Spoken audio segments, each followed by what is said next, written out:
Monsieur le président, madame la ministre, mes chers collègues, je souhaite tout d'abord saluer le formidable travail des élus locaux. Leur noble mission les met en première ligne face aux difficultés énergétiques et financières que nous connaissons. Leur dévouement envers leurs administrés guide leur action au quotidien, même quand les moyens et les solutions viennent à manquer. L'État doit être à la hauteur de leur engagement et leur donner les moyens d'agir. Pourtant, la mission Relations avec les collectivités territoriales voit ses crédits diminuer de 636 millions d'euros en autorisant l'engagement. Alors cela s'explique tout d'abord par la non-reconduction des dispositifs ponctuels ou de certaines mesures de soutien qui n'avaient pas vocation à perdurer. Il faut rappeler que l'année 2022 avait été une année exceptionnelle en termes de dotation. Par exemple, le PLF 2022 avait permis d'abonder la mission de crédit inédit, à l'image du plan Marseille en grand, un projet d'ampleur qui avait mobilisé 254 millions d'euros.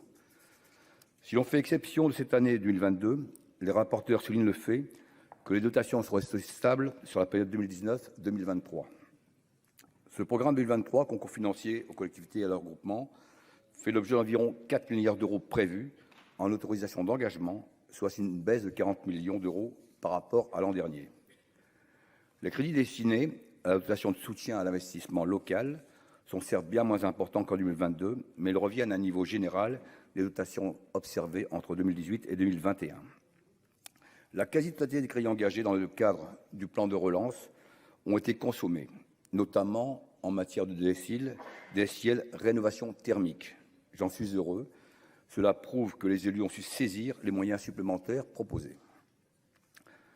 Dans le programme qui réunit les crédits destinés aux concours spécifiques et administration, 4 milliards d'euros sont budgétés, soit une hausse de 60 millions d'euros en crédits de paiement qui s'explique notamment par des dispositifs de soutien de l'État après la tempête Alex et les conséquences des inondations. Je l'ai dit, les crédits de la mission sont globalement stables et si l'on compare aux années précédentes, pourtant la baisse qu'ils connaissent par rapport à l'année 2022 ne peut nous satisfaire, car toutes nos collectivités vont connaître une réelle diminution de leurs ressources puisque ces crédits ne sont pas adossés au niveau de l'inflation et on sait que cette inflation est en train de partir.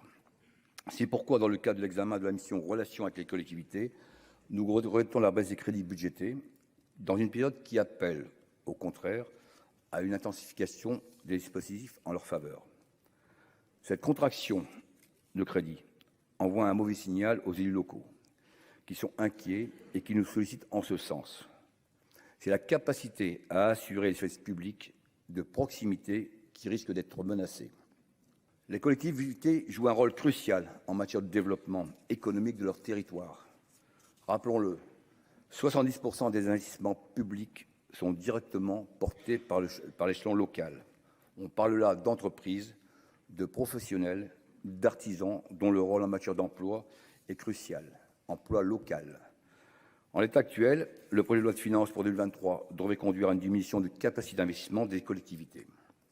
Je sais que nous en sommes tous fortement préoccupés et que nous serons vigilants dans les prochains mois sur les effets concrets des annonces gouvernementales en faveur de ces collectivités. Heureusement, plusieurs dispositifs exceptionnels ont été mis en place récemment pour accompagner les collectivités.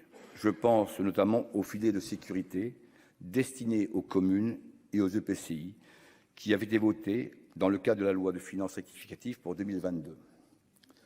Dans mon département du Nord, 8 communes ont déjà pu bénéficier. C'est le cas par exemple des communes de Montagne du Nord, de Houplines, de Weymars-Capelle, d'Avely, de Rimbaudcourt, de Prouvé et de Tanières. Et il en reste 50 à venir. La hausse importante des coûts de l'énergie et de l'inflation vont faire subir de plein fouet à ces collectivités territoriales un surcoût très important. Ce projet de loi de finances 2023 apporte des fonds pour les soutenir. Nous allons étudier plusieurs amendements dont l'objectif de parfaire est de rehausser ce soutien. À quand l'adossement de la DGF sur l'inflation, et je tiens à le rappeler. Je tiens notamment à l'amendement de bon sens porté par plusieurs collègues de mon groupe, les indépendants. Son objectif est de corriger les effets de seuil dont peuvent être victimes certaines communes nouvelles dans le cadre de l'attribution de la dotation de solidarité rurale. Pour ces raisons et malgré des réserves, le groupe Les Indépendants accueille favorablement ces crédits, relations avec les collectivités territoriales, tout en appelant à poursuivre les dispositifs de soutien en faveur de l'échelon local face aux difficultés financières que connaissent nos élus. Merci, cher collègue.